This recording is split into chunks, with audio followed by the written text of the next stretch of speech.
కోతులను తరిమి కొట్టేందుకు చింపాంజీలా మారిన వార్డు సభ్యుడి కొడుకును చూసి గ్రామస్తులు ఆశ్చర్యపోయారు.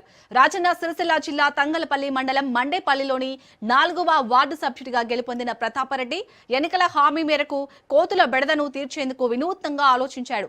ఆన్లైన్ ద్వారా చింపాంజీ డ్రెస్ ఆర్డర్ పెట్టి తన కొడుకు మనోజ్ రెడ్డితో చింపాంజీగా వేషం వేయించి గ్రామంలో తిప్పుతున్నాడు. చింపాంజీ వేషంలో ఉన్న వ్యక్తిని చూసి కోతులు భయంతో పరుగులు తీశాయి.